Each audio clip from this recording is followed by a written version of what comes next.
마음 준비기도 잠시 하겠습니다. 하나님 아버지 감사합니다. 이제 저희가 예수님의 십자가의 고난을 생각하며 그 의미를 말씀을 통해서 묵상해 보려고 합니다. 하나님 우리 마음을 성령으로 감화감동시켜 주시고 또 우리가 십자가와 하나 되어서 십자가와 함께 내가 죽고 또 나를 위해서 십자가에서 죽으신 예수님 그분을 위해서 십자가에서 다시 살아나는 귀한 은혜의 역사가 있게 하여 주시옵소서. 예수님 이름으로 기도드립니다. 아멘. 오늘을 보통 팜 선데이, 종료주일이라고도 이렇게 얘기하고요. 고난주간이 시작된다 해가지고 패션 선데이다 이렇게 이야기들을 합니다. 즉 예수님께서 이제 십자가를 지시기 위해서 예루살렘에 입성하시는 것으로 시작되는 이 주, 상당히 우리 그리스도인들에게는 핵심이 되는 그런 십자가의 사건이 일어나는 귀한 시간들입니다.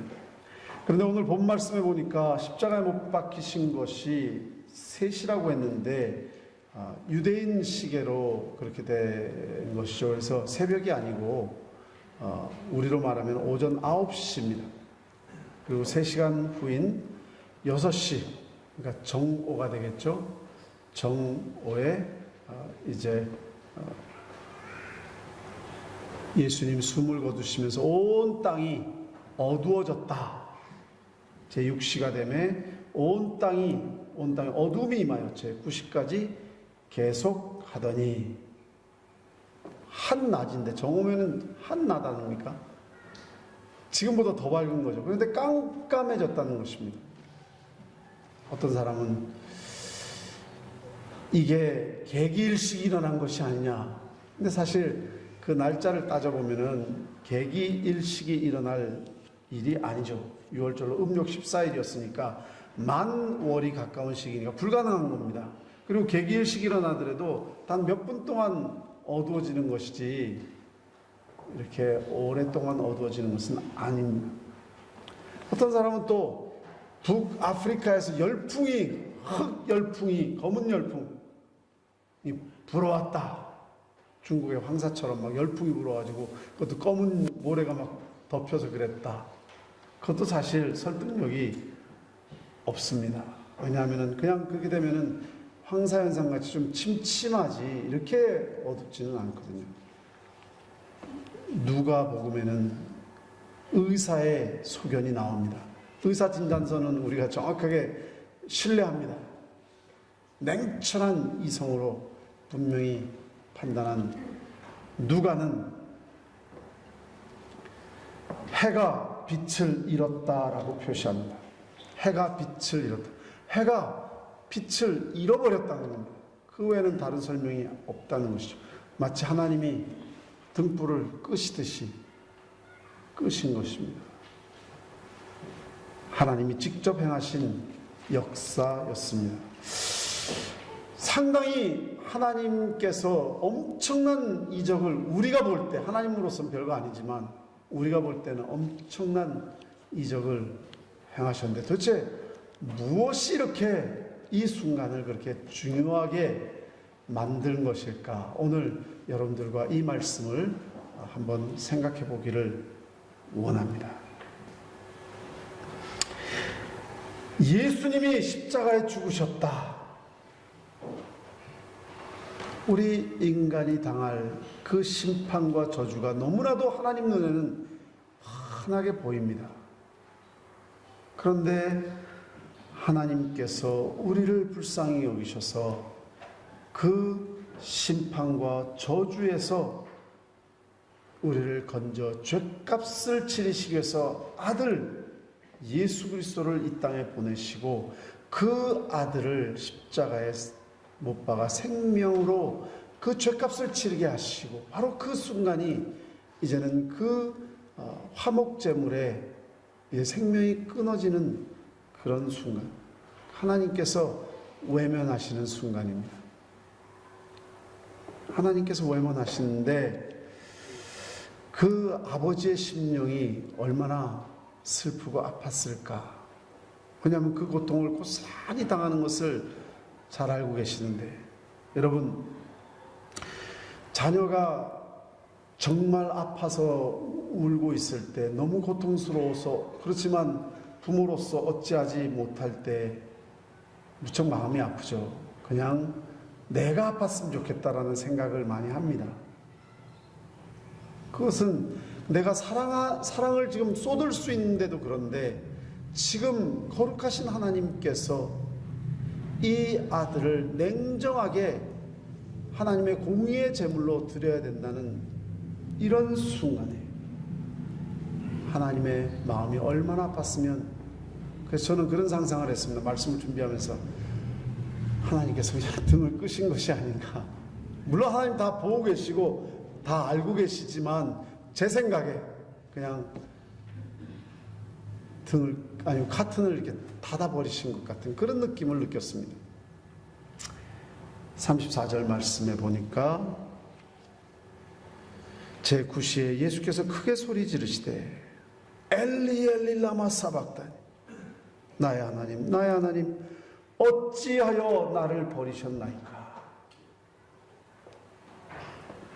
예수님께서 채찍에 맞으시고 대못으로 손과 발이 못 박히시고 조롱당하시고 극단적인 육신의 고통과 정신적인 그 배반감, 절망감 다 당하셨을 때에도 예수님은 잠잠하셨습니다. 마치 도살장에 끌려가는 어린 양과 같이 잠잠하셨습니다. 그런데 이 순간에 절규하셨습니다. 왜냐하면 너무나도 사랑하는 아버지가 자신을 버리는 순간이기 때문에, 그 버림받는 영적인 고통이 너무나도 컸다는 것입니다. 여러분, 버림받아 보신 적 있으신가요? 그것도 삼위일체 하나님, 하나 되시는 하나님 아버지께 버림받는 순간, 그 순간에 하나님의 독생자가 아니라 인간의 죄를 짊어진 죄 자체로 보였고, 하나님이 그것을 외면하셨습니다. 하나님 아버지도 아프셨지만 예수님의 마음도 말로 표현할 수 없는 절망이었습니다. 우리는 아무리 상상해도 그것을 헤아리지 못할 것입니다. 그런데 놀랍게도 한 1000년 전에 다윗이 그것을 예언해 놓고 있습니다. 시편 22편 1절을 보니까 내 하나님이여 내 하나님이여 어찌 나를 버리셨나이까. 어찌 나를 멀리하여 돕지 아니하시며 내 신음소리를 듣지 아니하시나이까. 놀라운 예언의 말씀입니다. 22장을 쭉 읽어보시면 다윗은 자신의 고백을 하고 있지만, 하나님께서는 다윗을 통해서 예수님의 예언을 그대로 생생하게 묘사하고 있습니다.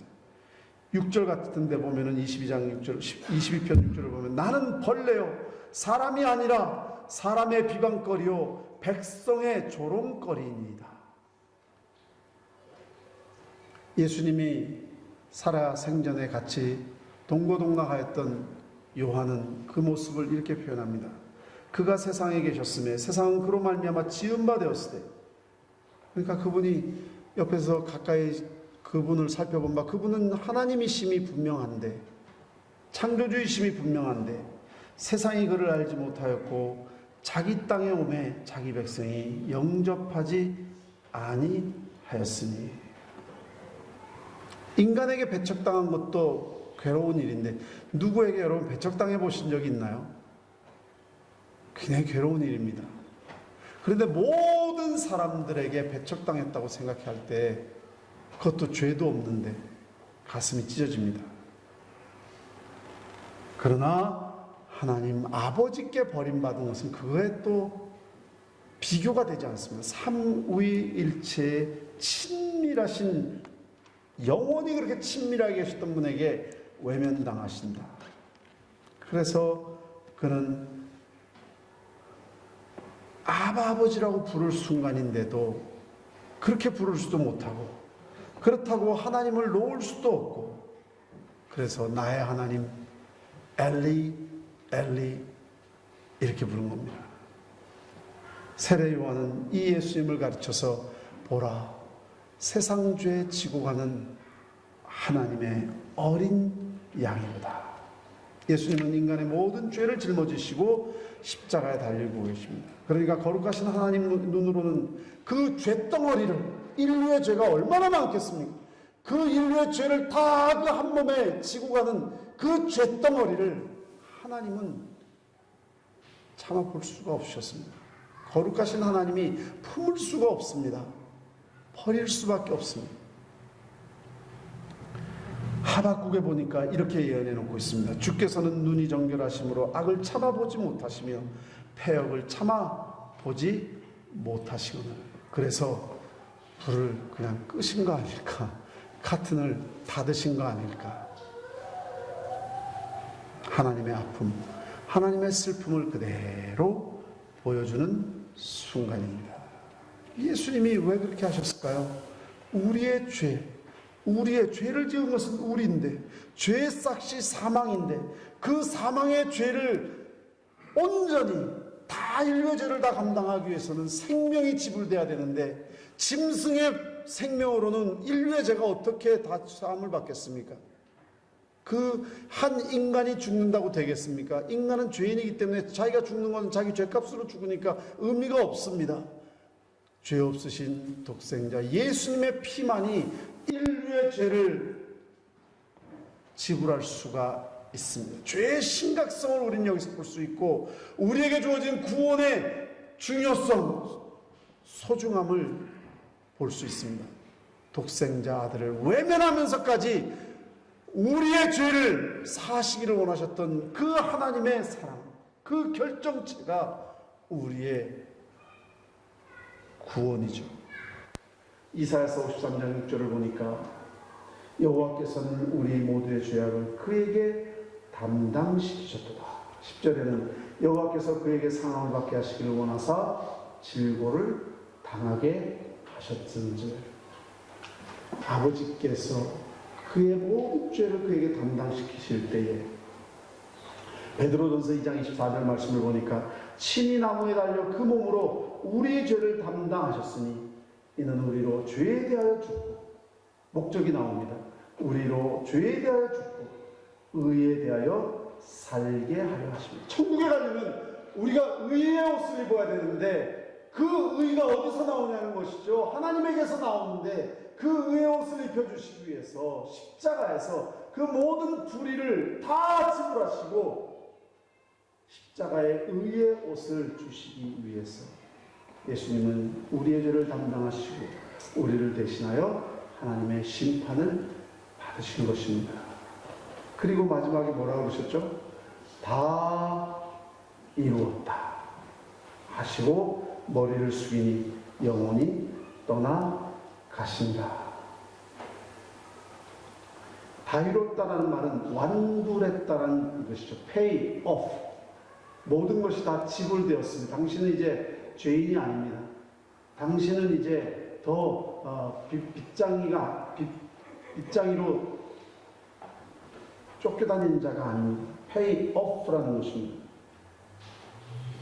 그리고 영혼이 떠나가신이라고 할 때 He gave up His Spirit, 능동태입니다. 그냥 우리처럼 수동적으로 생명이 나는 수동태로서 그냥 떠나간 게 아니라 He gave up.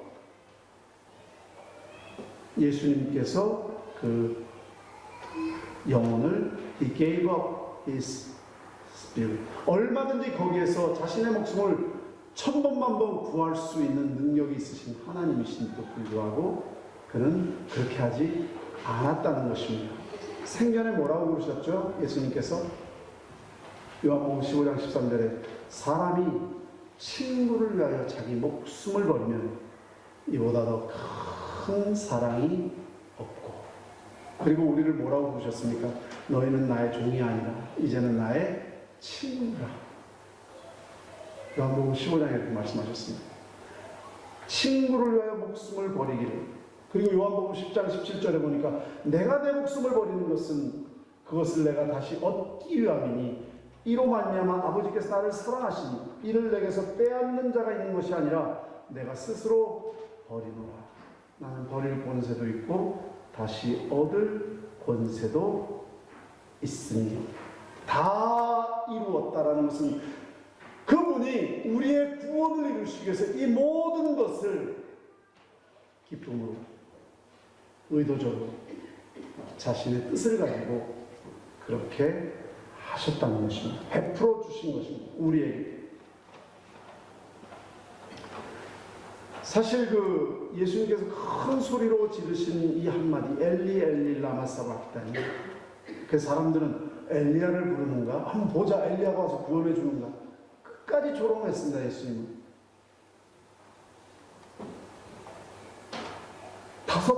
가상칠언이라고 이렇게 이야기해요. 십자가상에서 7마디를 하셨는데요.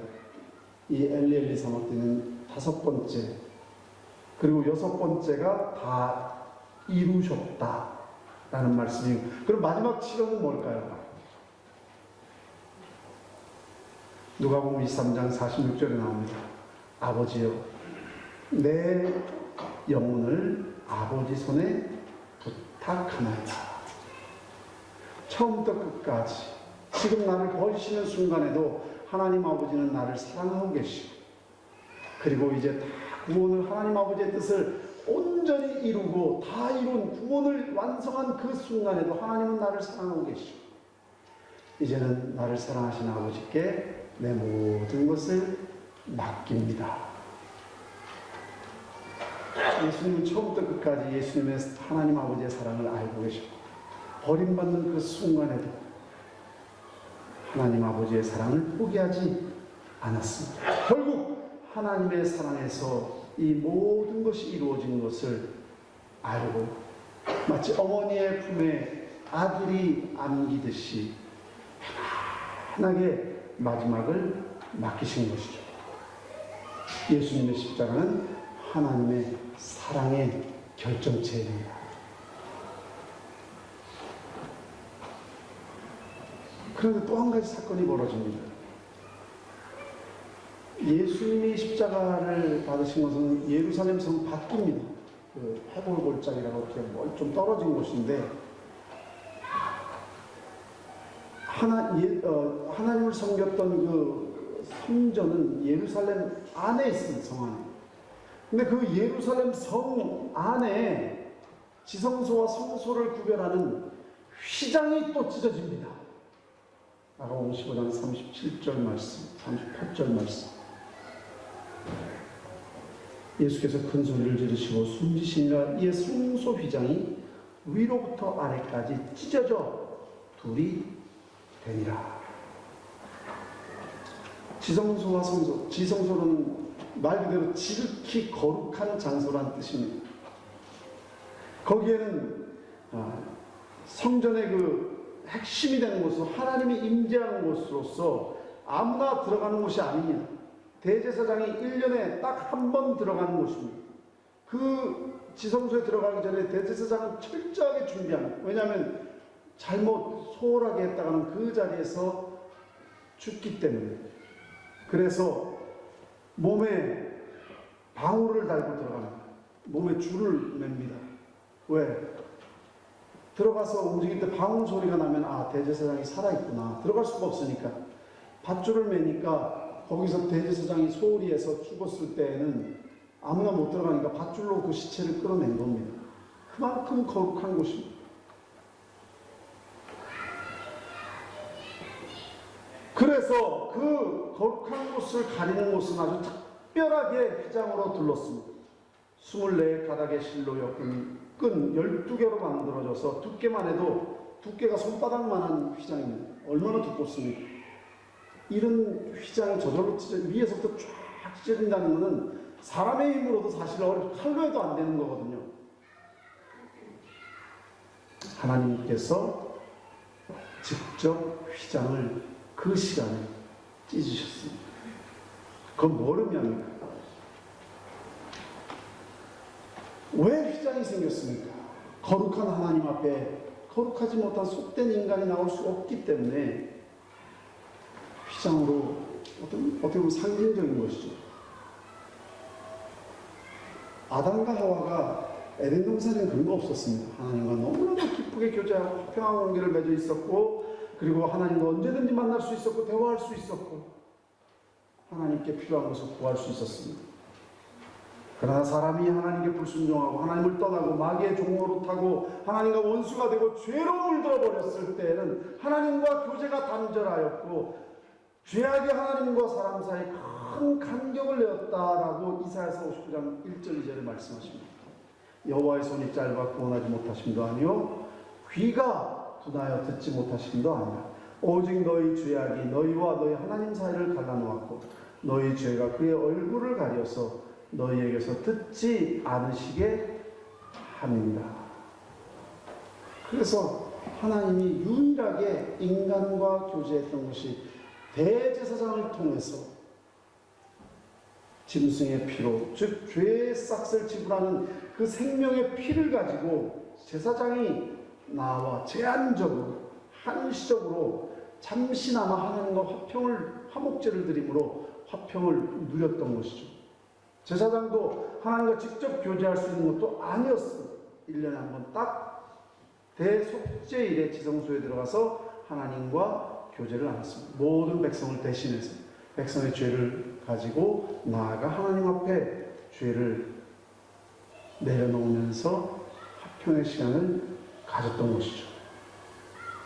그러니까 나아가는 대제사장의 마음이 기쁨보다는 너무나도 긴장함과 그 두려움 속에서 죽을지도 모른다는 그 긴장감 속에서 나아가서 하나님과 교제를 나눴던 것이죠. 그런데 휘장이 찢어졌는데 사람들이 다 하늘 들여다볼 수 있습니다. 그런데도 아무 일이 일어나지 않습니다. 하나님께서 예수님의 그 속죄 제물을 기쁨으로 받으시고 이제는 인간과 모든 것을 화평하게 하는 것을 흡족하게 만족하게 예수님의 제물을 받으셨다는 증거입니다. 그의 십자가의 피로 화평을 이루사 만물보 땅에 있는 것들이나 하늘에 있는 것들을 그로 말미암아 자기와 화목해 되기를 기뻐하십니다. 골로새서 1장 20절 말씀. 여러분 이해하시고 계십니까? 이해하시고 계시죠? 얼마나 중요한 일입니까? 그리스도의 십자가의 피로 하나님과 화평이 이루어지게 되었습니다. 이제는 지성소에 우리가 이렇게 담대하게 하나님 앞에 나와 직접 예배를 드리는데도 아무 일이 일어나지 않을 뿐만 아니라 오히려 하나님께서 우리에게 은혜를 베풀어 주시고 하나님의 말씀이 우리에게 직접 선포가 되고 우리가 기쁨으로 하나님 앞에 담대하게 나올 수 있게 된 것은 바로 예수님의 그 십자가의 그 화목의 제물이 기쁨으로 아버지께 드려졌기 때문입니다. 히브리서 10장 19절 말씀 보십시오. 그러므로 형제들아 우리가 예수의 피를 힘입어 성소에 들어갈 담력을 얻었으니 그 길은 우리를 위하여 휘장 가운데로 열어놓으신 새로운 살 길이요 휘장은 곧 그의 육체니라. 아하, 예수님의 육체가 창으로 찢어질 때, 못으로 찢어질 때에 그것이 휘장이 되어 찢어지는, 그래서 하나님과 우리 사이를 화목하게 하시고 다리를 놓아주셨고 우리가 하나님 앞에 담대하게 나와 예수님의 이름으로 기도할 수 있고 예수의 이름으로 찬양할 수 있고 예수의 이름으로 예배드릴 수 있고 예수의 이름으로 하나님 앞에 직접 은혜와 축복을 받을 수 있게 되었으니 이것이 어메이징 그레이스가 아닌가요? 그래서 바울은 로마서에서 이렇게 초대합니다. 그러므로 우리가 믿음으로 의롭다 하심을 받았으니 우리 주 예수 그리스도로 말미암아 하나님과 화평을 누리자. 믿으시기를 주님의 이름으로 축원합니다. 화평을 누리자. 그뿐만 아닙니다. 우리가 하나님의 예수님을 믿음으로 믿고 나올 때에 우리가 하나님의 자녀로 삼아주시는 양자의 축복을 얻고 이제는 하나님을 아빠라고 부를 수 있게 만들어 주셨습니다. 갈라디아서 4장 6절 말씀을 보니까 너희가 아들이므로 하나님이 그 아들의 영을 우리 마음 가운데 보내서 아바 아버지라 부르게. 우리는 지금 하나님 보좌 앞에 서 있습니다. 지성소 앞에 서 있습니다. 이제는 예수 그리스도 이름으로 담대히 나아가 하나님이 때를 따라 주시는 은혜를 누리시기를 주님의 이름으로 축원합니다. 히브리서 4장 16절 말씀을 보니까 그러므로 우리는 긍휼하심을 받고 때를 따라 돕는 은혜를 얻기 위하여 은혜의 보좌 앞에 담대히 나아가자. 그렇게 나오는 자를 하나님께서 지켜주시되 영원히 지켜주신다고 했습니다. 내가 그들에게서 영생을 주노니, 아담과 하와가 잃어버렸던 그 영생을 우리에게 주노니, 은혜의 약속, 생명의 언약을 베풀어 주시니 영원히 멸망치 아니할 것이요 또 그들을 내 손에서 빼앗을 수 없느니라. 그들을 주신 내 아버지는 만물보다 크심에 아무도 아버지 손에서 빼앗을 수가 없느니라. 아멘. 우리는 이제 이 땅에서 죄악 가운데 살다가 마귀가 가는 지옥에 떨어져 이제는 근본 없는, 존재 없는 불행한 운명이 아니라 이제는 하나님의 약속이 생겼고 영원한 하나님 나라가 생겼고 하나님이 나의 아버지가 되고 이제는 하늘나라의 기업을 예수님과 더불어 누릴 그런 자들이 되었다는 것입니다. 돌아갈 본향이 생겼다는 것입니다. 천국이 생겼다는 것입니다. 하나님 아버지의 품이 우리를 기다리고 있다는 것입니다. 한 세기의 실존주의로 이름을 날렸던 사르트르라는 사람을 여러분 많이 들어보셨죠? 1980년 3월 달에 프랑스 파리의 부르세 병원에서 폐수종으로 입원했는데 유명한 말이죠. 실존은 본질에 선행한다. 아주 한마디에 다 들어있습니다. 그런 실존주의적인 사고방식이 현대인들의 사고방식을 지배하고 있습니다. 우리 기독교인은 본질적인 진리를 이야기합니다. 하나님의 본질적인 진리가 있고 절대적인 진리가 있고 절대적인 하나님의 말씀이 있다라고 얘기하는데 이 친구는 실존이 본질에 앞선다. 본질은 아무것도 아니고 실존 내가 어떻게 느끼고 나에게 뭐가 필요하고 내가 어떻게 생각하고 자유를 외쳤던 것입니다. 죽음에서의 자유, 삶의 자유. 수많은 수필과 글들이 그 당시 현대인들 뿐만 아니라 지금까지 많은 사람들을 마음속에 그 그리워하는 자유를 열망하게 만들어 주었습니다. 그렇지만 죽음 앞에서 그는 공포에 꽁꽁 눕혀서 발버둥 치며 절규하고 있었습니다. 아예 병원에서 발악을 하고 있었습니다. 소리를 지르고 찾아온 사람들 향해서 고함을 치고 너무 소리치르고 너무 발악을 했기 때문에 부인이 병명을 얘기해 줄 수조차 또 자기 아내에게 묻지도 못할 정도로 소리를 질렀습니다. 결국 80년 4월 16일 날 한 달 만에 괴로워하면서 병원에서 죽었는데 프랑스 신문들이 그에 대해서 많은 이야기를 썼지만 죽음으로부터 자유를 그렇게 외쳤던 그의 말로가 어떻게 이렇게 비참할 수가 있는가 하는 것입니다. 거기에 대해서 어떤 독자는 신문에 이렇게 투고합니다. 사르트르의 말로가 그렇게 비참했던 이유는 사르트르에게 돌아갈 고향이 없었기 때문이다. 맞습니다. 지금 죽음 앞에 있는데 앞을 한치도 내다볼 수 없는데 왜 그가 그렇게 절망하고 절규했을까요? 돌아갈 고향이 없기 때문에 그렇습니다. 실존은 죽음으로 없어지는 거 아닌가요? 그 전에 사셨던 본 회프라는 목사님이시죠. 독일 고백교회 히틀러의 항거에서 아무도 히틀러에 대해서 반대하지 않을 때 그는 히틀러가 잘못되었다고 얘기했습니다. 버스 운전사가 미쳐서 술 취해서 운전하고 있을 때 많은 사람들이 지금 타고 있는데 그 사람을 끌어내려야 되지 않겠느냐. 기도만 하고 있을 것이 아니라 이런 얘기까지 아주 저항적인 그런 그 목회자였는데 어느 날 간수가 문을 두드리니까 직감적으로 이제 사형당할 날이 왔구나. 벌떡 일어났습니다. 간방 친구들에게 동지 여러분, 이제 내가 죽을 때가 가까웠습니다. 기억하십시오. 이것은 마지막이 아니고 나에겐 시작입니다. 주님께서 나를 위해서 예비하신 아버지 집에 만날 때까지 여러분들 안녕히 계십시오. 기쁨으로 그 간수를 따라 나아갔고 그는 놀라운 평안과 기쁨이 넘치는 가운데 죽음을 맞이했습니다. 그 모습이 너무나도 감옥에 있는 사람들에게 충격을 줬습니다. 어떻게 죽음 앞에서 저렇게 기뻐하고 평안할 수 있을까? 마치 잠깐 우리로 치면은 잠깐 이민 가는 사람처럼 나중에 초대할게. 좋은 데 와서 살아. 왜? 예수님께서 십자가에서 이루신 구원을 받아들인 자는 돌아갈 본향이 있기 때문에 그렇습니다. 예수님이 십자가를 지시는 모습을 처음부터 끝까지 쳐다본 사람이 한 사람이 있었습니다.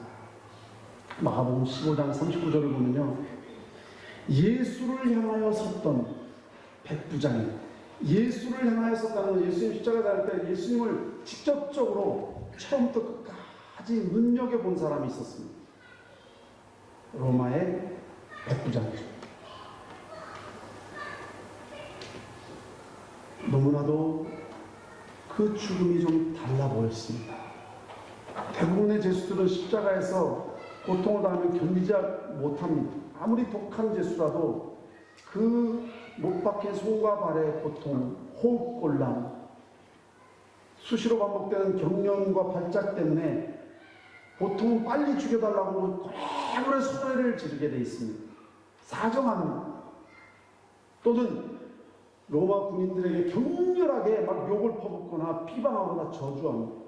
또는 미친 사람처럼 비명을 지르다가 울부짖다가 또는 흐느껴 울기다가 어쨌든 그 고통성은 너무 고통스러워서 그렇게 외치곤 합니다. 그러면서 백부장은 인간이 아무리 강하다 할지라도 얼마나 약해지는지 뼈저리게 느끼면서 죽음 앞에서 아무도 대단한 사람은 없다는 것을 그는 잘 알고 있는 사람이었습니다. 예수님 옆에 달린 강도를 보면서 그는 저주하고 막 비난하고 비방하면서 막 고래고래 소리 지르면서 죽어갔어. 저 사람도 별 다르고 아무리 약한 사람이라도 아무리 강한 사람이라도 별 수 없는 사람. 그런데 예수님은 전혀 그런 모습이 보이지 않았어요. 너무 이상했습니다. 오히려 자기를 매다른 그 군인들을 욕하지도 않고 원망하지도 않고 종교 지도자들 또는 자기를 조롱하는 백성들을 저주하지도 않고 고통을 부르짖거나 울지도 않고 마지막에 한마디 엘리 엘리 라마 사박다니, 아버지에 대해서 나를 버리셨나이까 한마디만 부르짖고 너무나도 편히 품에 맡기는 듯한 숨을 거두시는 모습에 백부장은 직접적으로 보고 있었습니다. 도대체 이분이 누구신가? 유대인의 왕이라는 명패를 보니까 무슨 반란을 일으킨 것 같은데, 정치범 같으면은 보통 정치범들이 애국자들이 죽을 때 어떻게 하나요? 대한민국 만세 하고 죽지 않나요? 대한민국 만세, 유대 제국 만세, 무슨 뭐 유대 독립 만세. 그것도 아니었습니다. 너무 이상하죠. 애국 투사가 죽는 것도 아니고. 그런데 마지막 그가 기도하는 모습이 들립니다. 아버지 하나님, 저들이 하는 일을 알지 못하고 하고 저들을 용서하여 주시옵소서. 너무나도 충격적입니다. 그들을 향해서 비방하고 악을 품은 것이 아니라 아버지, 저들이 알지 못하고 한 일이니 용서하여 주시옵소서. 바로 저것이구나. 저 사람이 평소에 뭐 사랑했다고 하는데 저것이 그토록 말씀하셨던 사랑이다. 전하는 이야기에 의하면 여기에서 그런 고백을 하죠. 이 사람은 진실로 하나님의 아들이었도다. 전하는 말에 의하면 이 사람의 이름은 롱기누스라고 하는 사람이고, 그는 나중에 신실한 그리스도인 되어서 복음을 전파하다가 터키의 갑바도기아에서 순교하기까지 복음을 전하는 그러한 사람이 되었다고 합니다.